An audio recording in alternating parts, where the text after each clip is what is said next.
football are still special. It is a series that started back in 1926. This is one of those games. But it has never been more dramatic than it is today. Most rivalries are about the team across the street. Notre Dame and Southern Cal. But this one's nationwide. The most spectacular of all the intersectional series in the realm of collegiate football. Legends are born in this game. A tranquil 51st game for the Irish. It's a score that demands to be settled in prime time. The Irish have won it. Harrison Smith sealed the football game. It's an honor to play college football. Notre Dame does it better than anybody in the country. It's a privilege to do it at Notre Dame. He has the record all by himself. It's time for you to put your stamp on this rivalry. It's always special when the Trojans and the Irish get together. It's Shillelagh time, baby. Shillelagh time. It's USC week. That's right. Lucky Lefty podcast. The Onora boys are definitely in the building. Yes, we are. Shaun Davis, fresh off last walkthrough for that California championship game coming up tomorrow. Lakewood. Not only Lefty, former Notre Dame player, head coach Justin Utopo, representing the Irish out on the left coast. Lakewood is going to jump it off early. Notre Dame is going to finish it off late. That's right. That's what we're doing out in Cali tomorrow. Football weather. And it feels good out here, too. It's not even cold. Oh, they got the nerve to give us good weather? What? This is vacation weather to what we played in last week, so USC is in trouble. And it's not snowing. Ben Morrison gonna be like, "Whoa, it's so clear out here. I'm gonna start taking stuff from the sky." Ben Morrison, the robber. You gotta love it. Lucky Lefty podcast. Hope you guys had a fantastic holiday. Both of us did. Left, you were telling me about your favorite dish before we jumped on. Please describe.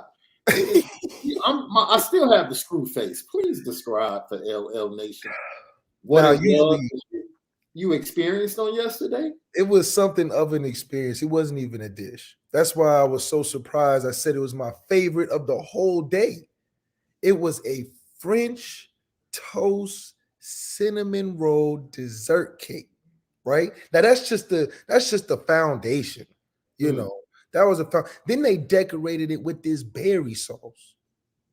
And I said, berry sauce? Yeah, the sauce was like a syrup, but it was fruits and all type of delicious berry juice all over it. So I'm thinking, okay, I'm trying to get the flavors right now. And then they topped it off with the whipped cream. Now you talking about a masterpiece that I've never seen before? This was the pinnacle of my Thanksgiving. I couldn't believe it. So shout out to my defensive line coach, Coach Rudy. His wife and him really did something special over there, man. So I had to tell him. So it is for the Culture Friday. We do have a new segment that we'll introduce later in the show. We're going to hear from J.D. Bertrand. We're going to hear from Tariq Bracy. We're also going to go back and hear from Al Golden and Tommy Reese in their preparation for USC. Of course, we'll give our predictions. But as always on Fridays, we can't start any show without letting you know that we're brought to you by Onora Whiskey. OnoraWhiskey.com. It is indeed that premium American whiskey, OnoraWhiskey.com. And if you're going to drink, by all means, make sure that you drink responsibly. You got to drink responsibly. And now that we've said that, time to stick to the script. Also brought to you by featuring Onora Whiskey. Malik gives his plan of attack for the Notre Dame offense starting out in that first quarter. Stick to the script, brought to you by Onora Whiskey. Don't forget all of our great content via CFB Nation on Apple Podcasts and Spotify. Available now. Go, lock in, download, support not only Lucky Lefty Podcast, State of Recruiting, and all the great content over at CFB Nation in conjunction with Irish Breakdown. Lucky Lefty Podcast, we spin it different. Lee, stick to the script, baby. USC week. What you got? This is what I believe is what has to take place. We have to have a quiet confidence, but also be aggressive. This is a game about drives. I want to get that first quarter. I want the ball first. We want it. We don't want to get on defense. We know what's coming over there. We want to get the ball on offense first to establish that we're here to stay. And these need to be 10, 12 play drives. Last week in the playoff game against Rancho Verde, we had one drive with 12 plays, 11 runs. But we've capped it off with 7 points, and that's what needs to happen in a first possession of a USC game like this. We need to let you know early. Go ahead, take your helmet off for a little bit, Caleb, because you're going to watch the greatest show on turf running the football. So we need to have at least 8 to 10 plays on that first drive and then to cap it off with some points to let USC know that you better think about scoring fast, because we're going to be on this field for a long time. Get them feeling uncomfortable. So it's going to have to require all three of our running backs to make them pay. We know we can win with our O-line up front, or at least have a great chance of extending some long drives, and also be aggressive. After a while, you get them across that 50. All right, it's time to take a shot or two. You know, Drew Pine needs to be the most comfortable he's been all season, but not out of character. We don't need you being Superman. We don't need you being Brady Quinn either. We need you just to do your job, hand the ball off, and take some shots when it's called upon. Thankfully, we got some guys on the outside that have proven to be somewhat of a threat if we can get the ball to them, at least on the one-on-one, because we know we're going to get that. And also, with the running game, let's run strong and tough. Let's not think about running out of bounds. Finish the runs. We're running somebody over. Let them know that this is a physical matchup against a finesse type of team. And then defensively, when we get on the defensive side of the ball, I really hope that we just hit the quarterback. That's all. We just want him getting up. I know he may have his, his play calls and his all-star receivers, but at the end of the day, we just got to get a hand on him and get him to get off the ground, because eventually, no matter how great you are as a quarterback, if you eating turf all game, it's going to be a long day for you. So even if he gets the pass off, hit him. Give him a little elbow. Don't hurt him. You know, that's still my favorite player right now. Don't hurt him. But make sure you know that D-line going to keep him uncomfortable, and it's going to cause turnovers, because you're going to rush. Your time is going to be off. You're tired of getting hit all game. So that's going to give us opportunities for the robber. Ben Morrison make a play. Brandon Joseph. Hopefully Brandon Joseph uses senior leadership in a game like today to quiet that secondary and calm them down and say, hey, they're coming fast and furious, but I'm here. Me, Cam Hart, we the leaders of the group. The young guys been making plays, and I'm not going to let the moment get too big. So as long as we don't let the moment get too big on the secondary end of things, we're going to be all right. We're going to be all right, because we're going to be hitting them in that front seven, because we know their offensive line, they just want to play patty cake. They just want to play patty cake. They just want to look good, keep their jerseys clean. It's going to be a nice night in California. It's going to be hot. You know, they coming off the UCLA, because that's like big brother, little brother. But this is like your uncle you hate seeing, because he always giving you noogies and stuff at the family reunion. We coming to bring pain. So this is a different type of experience for this USC team. And last but not least, let's steal a possession on special teams. You know we're great at it. You know we're going to get in the way of that kicker, make them uncomfortable, potentially block something. But let's go there and honestly, on national television, return something on special teams, whether it be Chris Tyree or, if Matt Salerno makes an appearance or Brandon Joseph gets back there. We need somebody to at least give us great field position so we can run that football. Let's stick to the script, brought to you each and every Friday by Left himself right here, Lucky Lefty Podcast. Stick to the script, brought to you by Onora Whiskey, OnoraWhiskey.com, that premium American whiskey, OnoraWhiskey.com. And if you miss us live, you can go check it out over at CFB Nation, Apple Podcasts, and Spotify. Give us 5 stars and leave a comment. We greatly appreciate it. Lucky Lefty Podcast. We spin it different. You talk about the matchup, prime time, 6:30 right here, 7:30 on the East Coast. That means it's 4:30 on the left coast. Doesn't matter what time it gets started. We come to finish. Doesn't matter. Long as the zeros hit and Notre Dame is in front, we came through to crush the Coliseum. That's what we do. Notre Dame looking to go and make it 6 out of 8 over USC. Looking for the 5th consecutive win over the Trojans. Now, this will only be half of the longest streak ever by Notre Dame in this series. The longest streak for Notre Dame was 11 straight games. Mm. Over a 13-year period, Notre Dame actually went 12-0-1. That's combined with Jerry Faust and Lou Holtz as the head coaches. They went 12-0-1 against USC. Now, you know, Pete Carroll showed up, and Pete Carroll put in that business for 8 straight years. USC's longest streak is 8 in this series. So, contest should be 2 teams at 10-1. Notre Dame didn't keep up their end of the bargain. That's what it is. This game was slated since Lincoln Riley got to USC. We knew how important this game would be.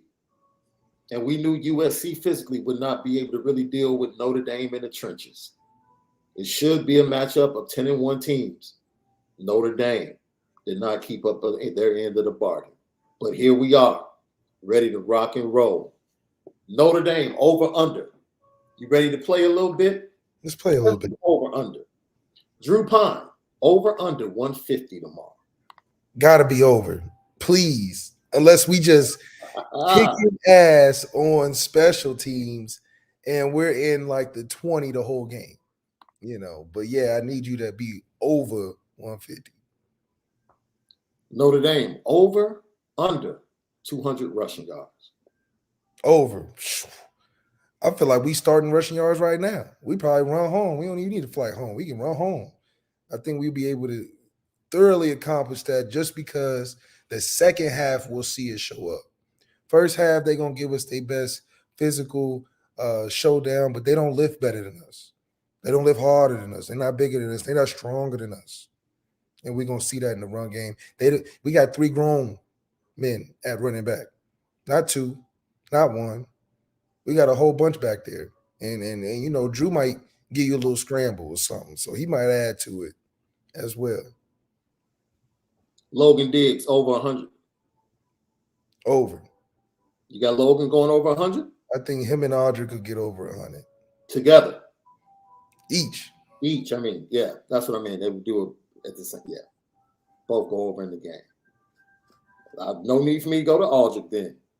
As long as we stay committed to it now. Let's not get shut down maybe once or twice early, and then you know we can't find a run, you know, because that'll change the nature of the game, obviously. But then it would stick back to the point that Drew's got to be over 150.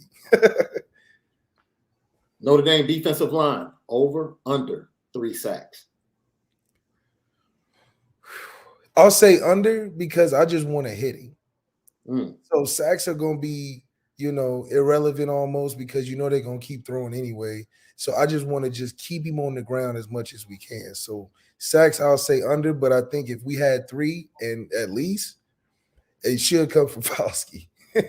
Oh, you're cool with 3 sacks, but like 10 to 15 pressures. Yeah, and a couple hurries and a whole bunch of on the grounds picking him up. So, you know, I think that's the way you got to do it. Other than that, he's just going to Michael Jordan you the whole game. Michael Mayer, over, under 5 receptions. Oh, shit, over. You know, Tommy ain't going to let that happen. Tommy has a quota. He's like, look, we're going early and often to the big guy. I'm trying to make him the greatest tight end statistically of all time. Over, under 5 receptions for anybody besides Michael Mayer.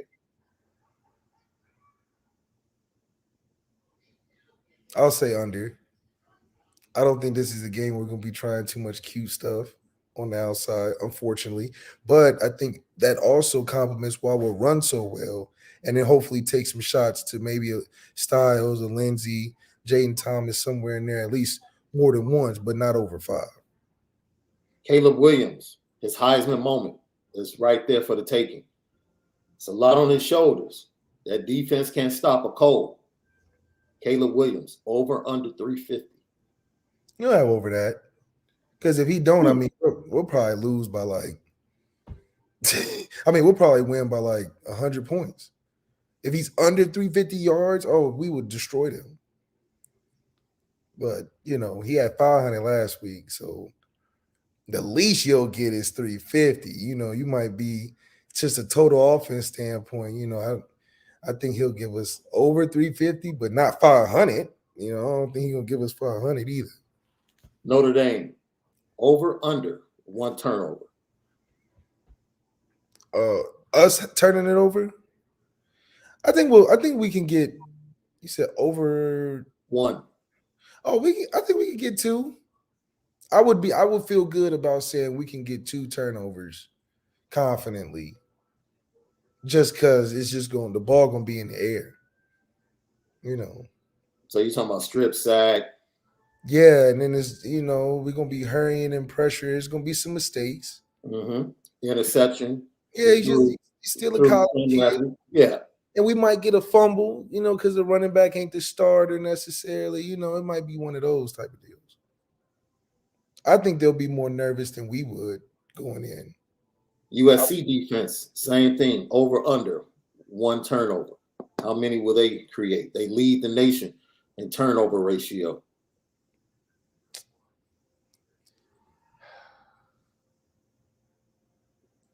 It has to be under because I want us to win. If Notre Dame doesn't turn the ball over, this is definitely we'll win. So a possible blowout. This is a possible blowout. The game. It's a possible blowout. Yeah. Yeah. If we turn it over, they're gonna beat us by like 63. Yeah. For those of you now, if you're watching how flat UCLA came out after that emotional game they played, USC could also be trying to come off of that emotional high. And if they come out flat like UCLA did, UCLA is playing California. That's a big difference. The recovery, trying to recover against a Notre Dame team and getting down double digits, that might be a mountain that is a little bit too high, too steep for Lincoln Riley and Caleb Williams to climb. Absolutely. Last but not least, over under, 1 big time special teams play. I think we can get it. Punt return. Yeah. Hey, our boy Matt Salerno got us both up out of our seat halfway last week because we thought, hold up, wait a minute. Is Matt Salerno about to take this? Oh. I would love a Chris Tyree kickoff return. Yeah, I think it's geared up. I mean, it's the stakes are high. This is where special teams become more important. And I think that this is where, our special teams coordinator and also just the unit itself and the success we've had is going to show why we're one of the best units in the country. And, that turnover margin that they have defensively, I think it is important to keep it in the back of our heads. But at the same time, those teams that they're getting the turnovers are against teams that they're blowing out. So they're taking more chances and they're putting the ball in the air a lot more. For us, I think we're good enough on not turning it over and just completely blowing the game. So we've never been in a situation where in a big game we're just giving up 6 turnovers in a game, something ridiculous. It's always like 1 or 2, and then the game even with that is still close to the end. So that's just the nature of how we play football. So I don't think the turnover factor in our end is going to be as impactful as it would be if we had turnovers against them. That's quarterback Notre Dame will be facing all year? Yeah. Think so. Unless we play Bama in the bowl game or something. But even with that, I think he's more dynamic and just a bigger player than Bryce. So, what about receiving corps? Is this the best receiving corps? Yes, I think this would be the best from just the most talked about and the most. And I'd rather watch them than watch Ohio State receiver corps, So I think this is the one we get the most respect in the streets for, is locking up these guys just because everybody loves, the essence of what they brought over there in that receiver room. On top of, they got the former Biletnikoff winner in Jordan Addison. So they even got some hardware in that room. Yeah. The one common thread between both Tommy Rees and Al Golden is the importance of turnovers. Tommy Rees talked about it first. Going on with football, I think they're number 1 in the country in turnover margin. Not giving them extra possessions, not giving them short fields, playing complementary football, doing our part. Ohio State's a long time ago. We were a completely different team now than we were then, and we want to try to highlight our strengths and make sure we do some things that give us a chance to move the ball and score some points. I have a ton of belief in our defense. Obviously, they've been playing great all year, so we'll see how the game flows. But we're always eager to play complementary football. Complementary football, no short fields, no turnovers, and do our thing. Tommy Rees makes it really simple. Is it that simple? Yeah, I mean, if we go in there and execute it, is that simple. I think at the end of the day, only the quarterback can control, that football and putting it in harm's way or not, outside of our running backs carrying it, which I think, they've been pretty solid all year. I don't think this is a team where I'm intimidated enough to think that they're just going to be punching the ball out or something. Like, all right, these guys are good, but this is an offensive team. Let's just keep that in mind. And so I think that we'll be in the right spots. We just got to finish drives and put points on the board. Points will be at a premium, as you said before. USC has struggled special teams as far as their place kicking. We saw that last week against UCLA. So if Notre Dame can get some stops when they do get into the red zone and force them to kick field goals, they might be able to end drives without giving up any points, the way the place kicking situation has struggled towards the end of the year for USC. Lucky Lefty podcast is for the Culture Friday. Coming up, we'll talk about our new segment that we're going to reveal unto you. You're going to help us. We talk to you guys and give you information. But with this new segment, you're going to have us doing a little bit of homework each and every week. Should be pretty cool. I never thought I'd be doing homework at this point in my life, but we'll see, Left. We'll see how it goes. Al Golden, as we said before, on the same wavelength as offensive coordinator Tommy Rees, man. And he talked about turnovers from the defensive side. It's critical each week. When things weren't so good earlier in the season, we could have helped our offense tremendously with field position or, scoring. We scored a couple of times. We got one taken away from us the other day. That really should have been a touch. But, it's going to be a really, really big part of the game. And all three phases, for Notre Dame, have to execute that, whether it's protecting the ball or trying to take it away. Did he talk about Notre Dame as if he wasn't the coach? Yeah. Said Notre Dame do it all three phases. But the fact that he pointed out that the impact that the defense could have had early in the season by giving short fields to the Notre Dame offense would have been helpful, especially with a young quarterback, whether it be Tyler Buckner as a first-time starter or Drew Pine when he took over as a first-time starter. And that's the reason why you see this streak of 35 points or more from the Notre Dame offense, because special teams is giving them short fields. The defense is giving them short fields if they aren't taking pick sixes back for touchdowns or returning fumbles for touchdowns. So complementary football, that's what Tommy Rees talked about. And the defense needs to do its part in creating turnovers to be part of the complementary actions of the Notre Dame football team. That's right. And all three phases, something Marcus Freeman has been dying for all season. We've shown flashes of all three phases and what it can look like for a team like us. And it's been pretty successful. I mean, we still have a really good record and only getting better in the late months of November. And, I think we are prepared for a challenge like this because I think it's, like I said, a great showcase for why we should be in the playoffs.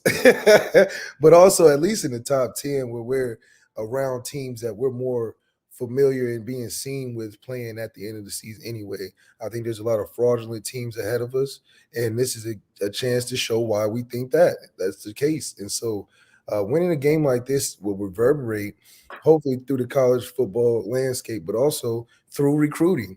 It's like, yeah, all that glitz and glamour out there with the NIL, yada, yada, yada, come to Notre Dame because we're the one that's going to win. Lucky Lefty podcast, as we say, always we spin it different. We're brought to you by Onora Whiskey. Before we get to our players, Tariq Bracy and JD Bertrand, we want to remind you that all of our great content is available over at Apple Podcasts and Spotify via CFB Nation in conjunction with Irish Breakdown. Go set up for automatic downloads right now. We appreciate you. Leave 5 stars if you will. And we always respond to the comments, whether it's on the audio side or on our YouTube channel. Go ahead and subscribe if you're not a subscriber or a follower of the Lucky Lefty podcast on YouTube. We would greatly appreciate your support. It's because of you that we reached our goal of 3,000.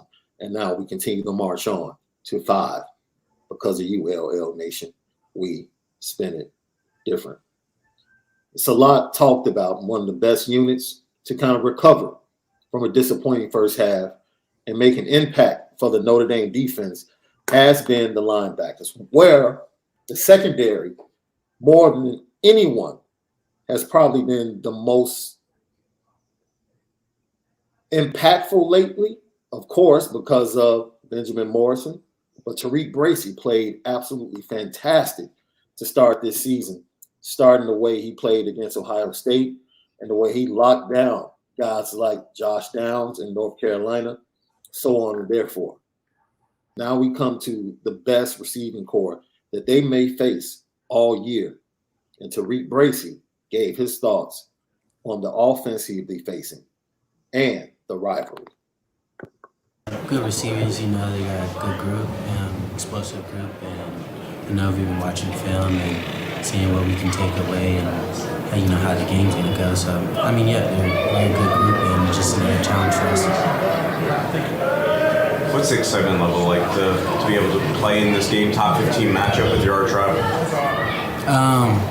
It's a historic game. USC versus Notre Dame doesn't get too much better than this. So this is gonna be my 4th time playing against USC. So it's just another good game, another good challenge. Can't wait. Yo, that cat Tariq is undefeated against these dudes, man. He does. When he said that, I'm like, he's undefeated against USC. I've been kicking their butt a long time, man. It's a great game and all that, but I'm not really worried like you think I'm worried. And I think he's got a good confidence. I mean, he looks serious, like he up to something. So he just like, look, they got a good group. Yeah. We're going to go out there. We got a good group, and we're going to see what it is. Yeah, like I said, I read off the list yesterday, Left. I think you had stepped away. And I thought I had the paper around here somewhere, but I read off the list of defenses. Here it is. These are the defensive secondary ranks that Caleb Williams has faced. 98, 118, 69, 70, 106, 96, and 104. Notre Dame at 16. Wow. Pass defense. It's a step up. It's a huge step up. 16. I didn't even know there's 100+ even colleges that was even being recorded. Some of them they had to throw the FCS schools in there because that's pretty down the line now. Yeah, that's Pac-12 football, my friend. Pac-12 football. So somebody gonna be in a rude awakening. Yeah. It's going to be very important that Notre Dame and that defensive front set the tone early, not just by creating pressure, getting sacks, getting to Caleb Williams and making him uncomfortable, but taking away the ability to be a balanced offense in Austin Jones. Yeah. Stop the run. Stop the run. You have to. Force him to be He-Man. Force him to be a superstar. Force him to be all or nothing for USC. Make him play hero ball. You want that. You want him taking chances. You want him throwing off his back foot. You want him running out of the pocket, just throwing up 50-50 balls, giving Notre Dame a chance to come down with it. Absolutely. We'll take that. Yeah, we want that. We want you to take all the chances you can. Let him be Superman, man. Like, we know he's very talented, and we know that, looking to go in there and give him a fat goose egg, we know that's not too realistic because the kid is good. But at the end of the day, everybody has a plan till you punch them in the mouth, and we want to just be able to stay on top of them all game. Like, yeah, you're going to make some great throws. You're going to get out of the pocket. I'm going to be upset that we're not keeping contained at some points or giving up easy extended plays through the drive. But as long as he's got to pick himself up and his jersey is dirty, I think that's going to be a more than good enough on defense for us to get the victory later on. Notre Dame is going for their 20th consecutive win in the month of November. That's a good number to know. That's dating back to the 2018 season.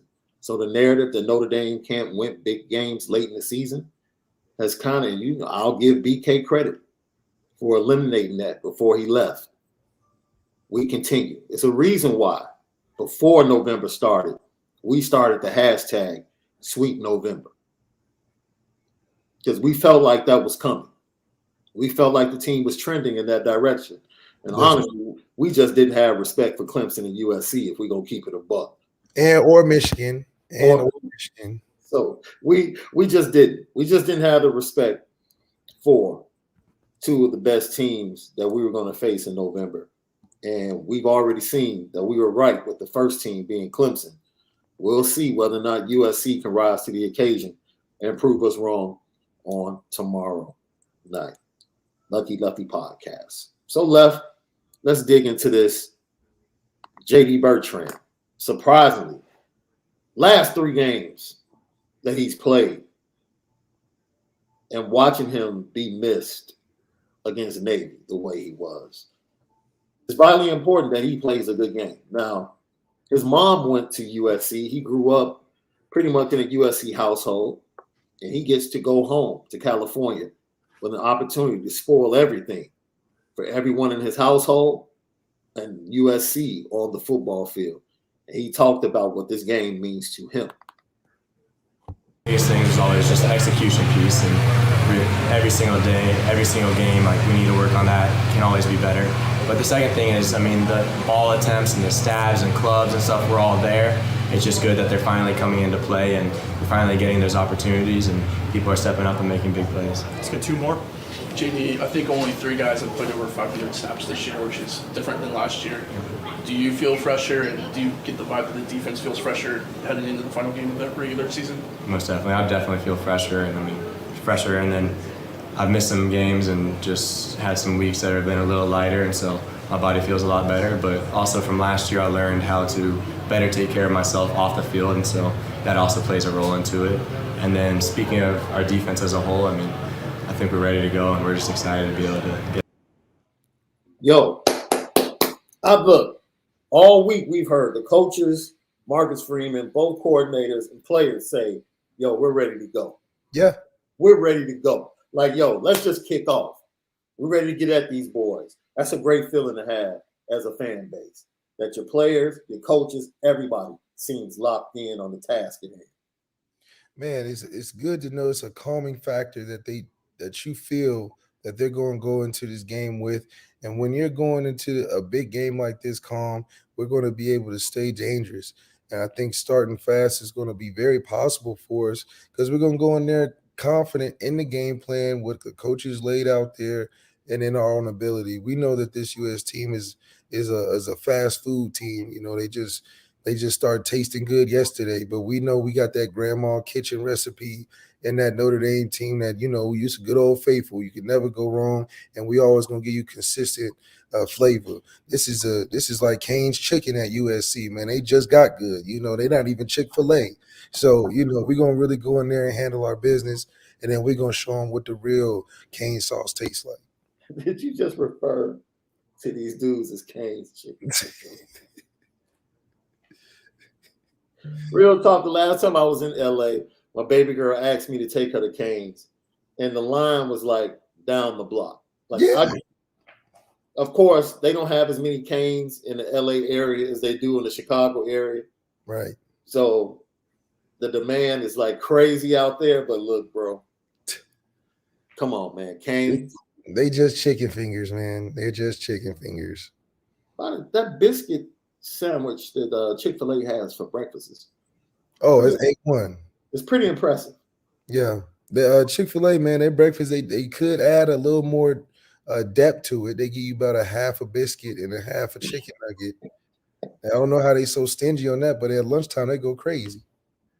Say the believers are stingy. They don't like to share. I don't know. That breakfast, they just real. I gotta be like, hey man, tighten up back there, man. Add a little bit more egg, Get my hash browns right. Don't you be throwing me anything.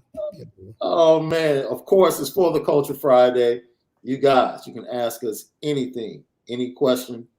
We're gonna talk about it. Notre Dame, recruiting, Lakewood championship game, Thanksgiving, Christmas, whatever it is. Put your questions in the chat now. We'll get to those towards the end before the petty train.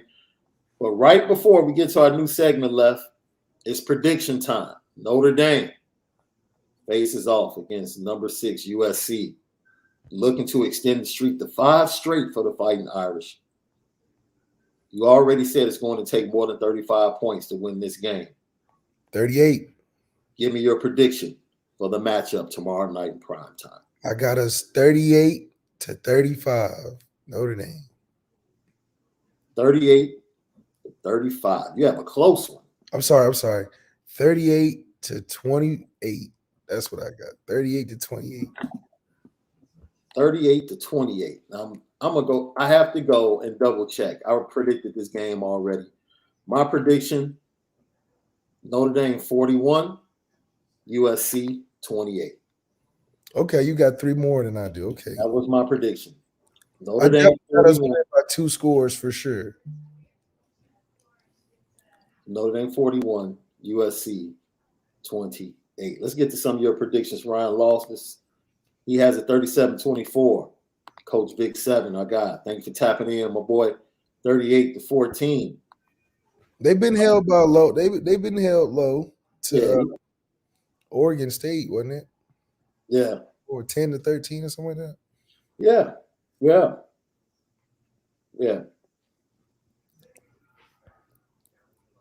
Yeah, some people are saying 38. I got Joe Popiti.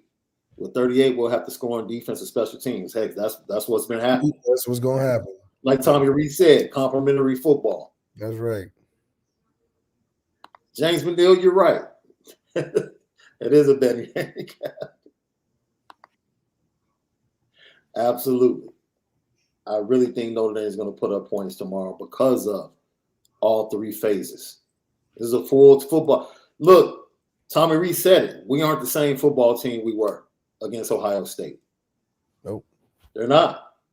So I absolutely expect them to be able to put up points because of all 3 phases. Townie Irish says 45-21. Our boy Marcel says 42-24. 30-27 Joe. Sensational. What's up out there in Vegas? Sensational. 41-27. What's the special? What's the special drink at the bar this weekend? 41-31. Notre Dame. Yeah, bro. I think I have Notre Dame winning comfortably. I get more and more confident. I mean, it's up to them. If they come out and play sloppy, turn the ball over, missed assignments, absolutely. They can go the other way, the same way. But they come in locked in and ready to go based upon the vibe that I'm getting. And I said it. The most impressive thing for me was that they knew USC was around the corner. They knew that going into senior day with the extra emotions of senior day. And they put forth that locked-in performance. I feel like Notre Dame is locked in as a team. They are just locked in. And USC just happens to be in front of them. So they got to get run over. That's it. That's it. It's your week. It's your week, USC. It just happens to be your week. Don't take it personal. Hey, El Nino Browns, he has you guys winning 45-0, bro. Hey, if that's the case, put us in the paper now, baby. I think that's a great shot of putting up a lot of points, though. So if you all are up 45-0 at any point, you got to hit the gritty on the sideline, bro. Oh, you already know, and it's a running clock. So we just finna gritty our way out of there with a championship. So we're excited. Michael Ruskinoff said, I'm sorry, Michael. 42-27 Notre Dame. Alan Krentz, this is a heck of a day. Play that. Go play that on a prop bet right now. Chris Tyree, 135 yards, 2 touchdowns. That's all purpose? Hey, rushing or all purpose doesn't make me a difference. Doesn't make me a difference. Let's get it. I'll take all purpose or rushing yards. 2 touchdowns is the most important thing that he put in there. So we are going to do a new segment each and every Friday called Put Us on Game. Put Us on Game. It's for the Culture Friday. So it's up to you guys. You can give us some literary homework, some movie homework, or some music homework. Whatever it is, let us know.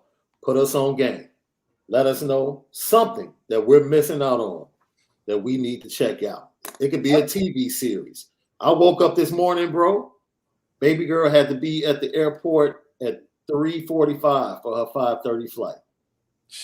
So I knew as soon as I got home, there was no way I was going right to sleep. So you know what I did? I'm a huge Narcos fan.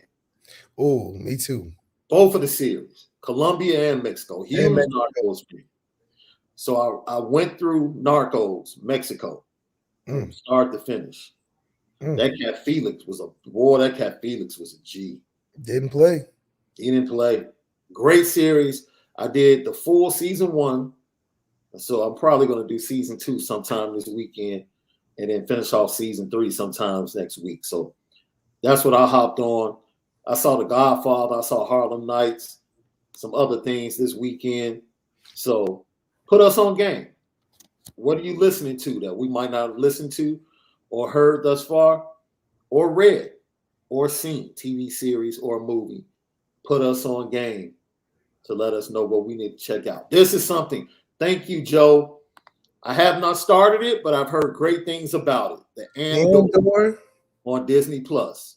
Andor has his own series on Disney Plus. I hear it is absolutely fantastic from multiple sources. Multiple sources have told me it's absolutely fantastic. Thank you for putting us on game, Joe. Ashley Hill said, have either of you watched URL? Where is that off of? That's new. That's new for me. Yeah.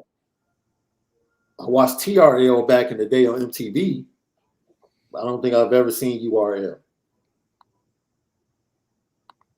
Tony Irish agrees. Andor is great. Yeah. Anthony O has some music for us to check out. He said, check out Harry Mack, dope freestyle rapper. Okay. I'm going to check that out. Look, everything's on the table over here, guys. Let us know. Yes, Ryan Loftus, you're right. Back in the day, the TRL spring breaks were lit. They absolutely were lit. You're absolutely right about that, dude. Some classic, legendary performances, bro. You can go look those up on YouTube, bro. It was crazy like that, man, bro. The visual. Are you kidding me? Because I think they were done in Florida. It was either Destin, Florida. I forget the other location. Like literally, it would just be like hip hop performances, bro, with nothing but bikinis and shorts. That's it. That's it. That sounds like my type of thing, man. Good grief. El Nino, yes. I've listened to King's Disease 3 by Nas. I love it. I don't know, Left, if you checked it out. I'm not gonna be like 21 Savage and say he's irrelevant, but I definitely gotta go check it out. 21 Savage, really, he ultimately apologized for that too. Well, he's he's a British guy, so they don't know. He's British, tries to claim Atlanta. But yeah, ultimately, I guess you're right. Them British Americans. Oh yeah, you're right, K-Mac. They did have it in Cancun as well. They sure did. That one in Cancun, I remember that. That was wild. Because I think that was like the Cancun one was like Murder Inc. Ja. That was like when Ja Murder Inc. and 50 were popping. So definitely.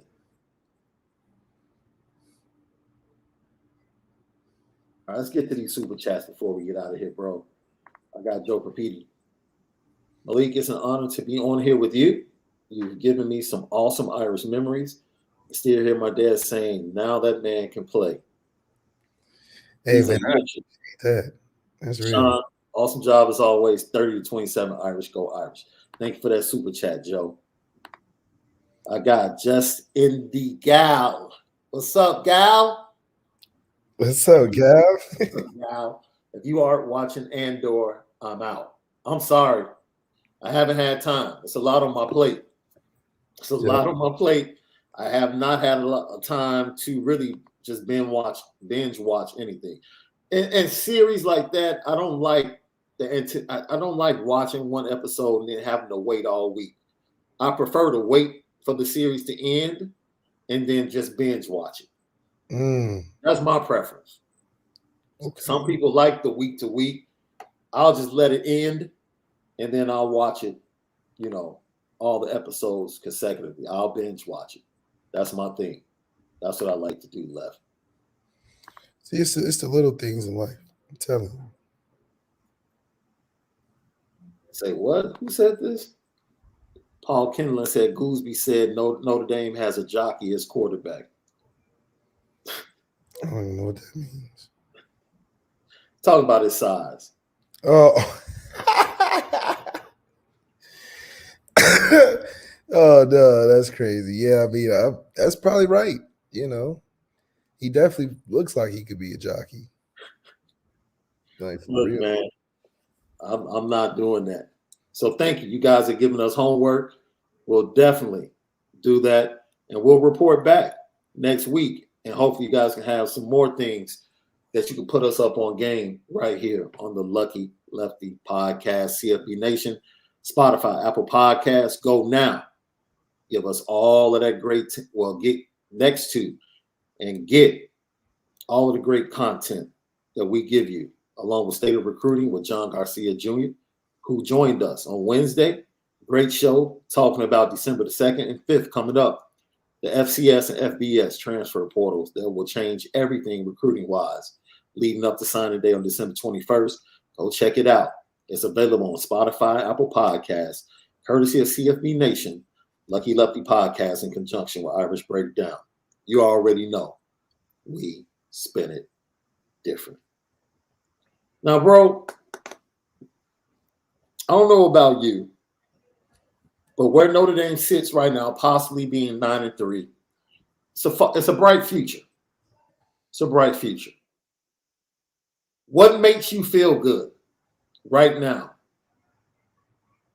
about 2023 based upon what you've seen from the head coach, what you've seen from recruiting, and what you're seeing from this team? I'm ready to get into this as we get out of here. Man, I'm really excited to see they still bought in with Marcus Freeman's vision of what he wants this football team to be. Like he said, this is not where we're going to this is not where we're going to be next year. And I think he's really sticking to it, and the guys are bought in. I mean, for Fauski to break the sack record when he came back, that's a great accomplishment. For the defense and showing off a secondary that we have a freshman that can be a superstar, that's awesome. Knowing that the offense is slowly but surely coming along, but knowing that we're going to be in every game because we got Harry Heasted in that saddle with the offensive line, that's awesome. So I think that there's a lot of factors that come into play that give me the excitement that we can go into any game and make it a game. Maybe not Georgia, but shoot. At least we will have a better showing than TCU or Michigan against Georgia because we seen what that looked like last year. So it wasn't that long ago. And they had a first-round DN who, is on the worst team in the league. So I think that it's going to be really exciting to see where this team is trending towards. And Marcus Freeman is going to be leading the charge. Hopefully, we make some good decisions in the offseason, the compound, the success that we're going to come off of with 2 top 5 wins, as well as not only that, or 2 top 10 wins, but not only that, be able to show that we're growing each and every way as well. So I'm excited to see Marcus Freeman lead this team into a new future. And that's on top of the fact we was already winning. We was already winning, and we're going to reach a new height. So that's going to make us more excited for the future as well. 11-1 is my prediction for 2023. 9-3 is my prediction after they win over USC on Saturday night. That 2-game jump that they're going to make, I'm hanging my hat on the fact that this team is finally going to meet leadership and brotherhood and have the overall talent and depth on such a level that they can compete with the best of the best consistently. That's what they're trending to. Starting with Marcus Freeman changed recruiting-wise defensively in 22. We're starting to see the benefits of that. This 23 class is going to be impactful early on, especially at the wide receiver position and in the secondary, and possibly at the linebacker position, and most definitely at the running back position. Like, there are screen poppers all over the place in 2023. So I predict early on, right now, a swing from 9-3 to 11-1 and a berth in the college football playoffs. In Notre Dame, there's a win streak that they're going to end next year. There's a certain team that they just banged that has a home winning streak that's going to be on the line when the Fighting Irish visit their home stadium, and Notre Dame will crush dreams on that night. They can rub the rock all they want to. It won't make a darn difference. That's what I see for Notre Dame, and I'm hanging my hat on the talent and depth that Notre Dame is going to have moving forward. A national championship is definitely in the near future, in my opinion, under Marcus Freeman. Yes, sir. That's great stuff. Man, you gotta love it, bro. You got to love it. I saw a comment that I wanted to put up. I think, if I'm not mistaken, before we get to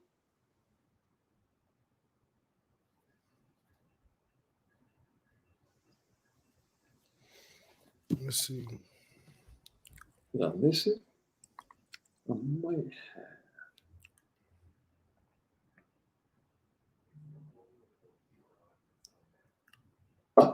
Don't worry about it. So, Left, it's the last game, bro. Before we start talking strictly recruiting and bowl preparation, man.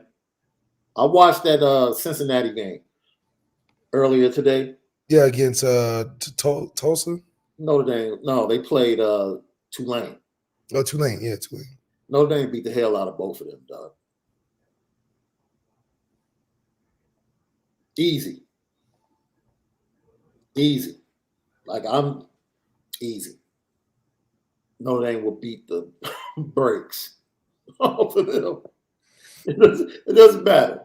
At this point, man, they're not. I'm going to keep it a buck. I don't know if I could choose 3 teams. LL Nation, help us out. I don't know if I could see 3 teams in front of Notre Dame in the CFP rankings, not counting the top 4. Not counting the top 4, because we'll get to the top 4 individually. Everyone that's in front of Notre Dame, I don't see anyone that Notre Dame wouldn't beat the crap out of. Oh, yeah. Yeah. Look. The only team that I would give respect to strictly because I love this dude is Bryce.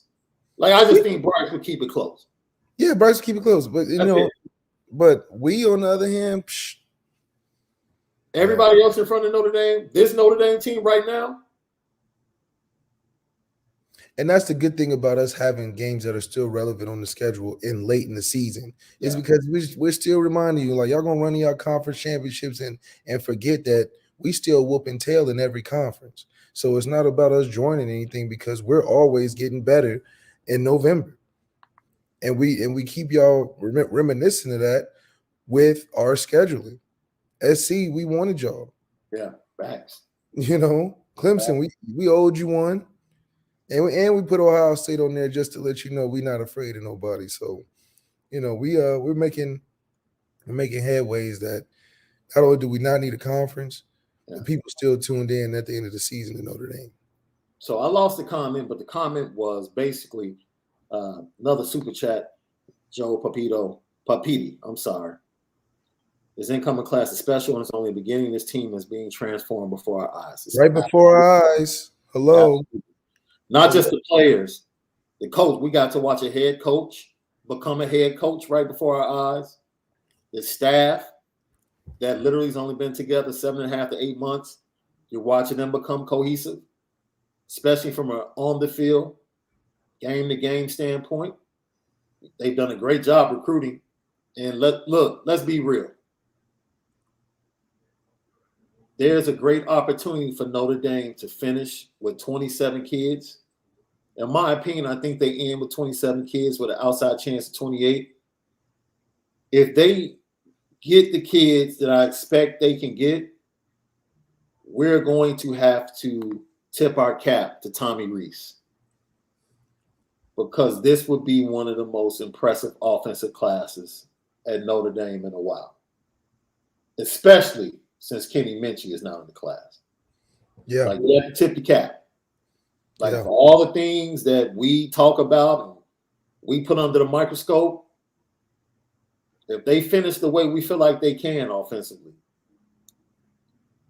we're going to be one of them ones. Yeah, it's definitely going to be one of the ones. But like I said, in the chat, someone asked about the transfer portal, and there's a report out there that 1,500 players will be in the portal, which is going to be 1,500 left. I don't even know if it's that many spots. Well, it's definitely not many spots, but that's a lot of players, bro. That's a lot of players. So I don't know if that number is correct, but this transfer portal is going to be historical, not just from an FBS standpoint on December the 5th, but you have to watch the JUCO FCS portal as well, because it's going to be bananas. Just absolutely bananas, and that's December the 2nd. In the FCS spots? Yeah. It's going to be absolutely bananas. And I say that to say this. FCS to FCS too, though, right? Yes, it can go both ways. There's a rumor that came out of Stillwater recently that a certain quarterback might be going to the transfer portal. I want to get your thoughts. Spencer Sanders, if he decides to go to the transfer portal, he would be a graduate. He's already graduated. He would be a grad transfer. Do you kick the tires if you're Notre Dame? Not if he doesn't hang with the wrong guys.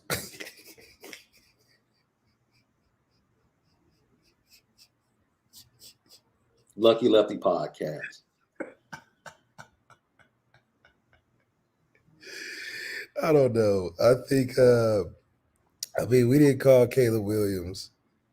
And we had 2 chances to do that. So I mean, maybe Tommy saw something because they threw it 60 times against us. You know. Yeah. There you go. Yeah. Maybe something to buy into, but you know, it's a mystery in that office who they like running that gun over there in the recruiting. So we'll see what happens. I think all options should be on the table, though. And Marcus Freeman needs to have eyes on them QB transfers. No, Joe, I don't have anything to say. Leak. Just put him on the petty train today. He just just saying crazy stuff. He just I'm used to it now, dude. I'm used to it now. That's Leak. That's what he does. Lucky Lefty podcast. Thank you for everybody that tapped in today. Thank you for the super chats. I saw the Peyton Bowen question. Look, man, there's nothing to talk about. There's literally nothing to talk about. It's like you said, it's 1,500 transfers in just the FCS portal. Y'all better be beating that. You know, so we're gonna be Notre Dame no matter who's out there. But I don't worry about Peyton Bowen personally. I don't. I can't speak for anybody else. I don't think about them. I don't worry about them. I just don't. You know what time it is.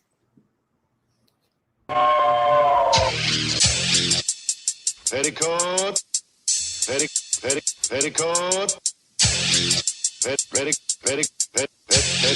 Petticoat Junction. It's time to get petty. Oh, we did a good job executing. Are you upset with something? And fire up the Petticoat Junction train. I just don't like you. You don't? No. What is today's petty historic? Petty Junction.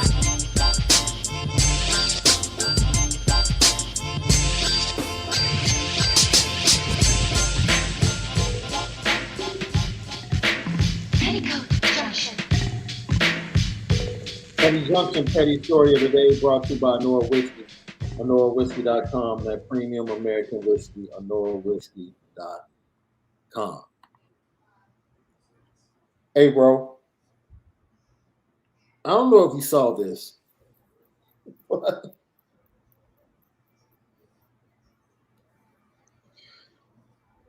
Oh, boy.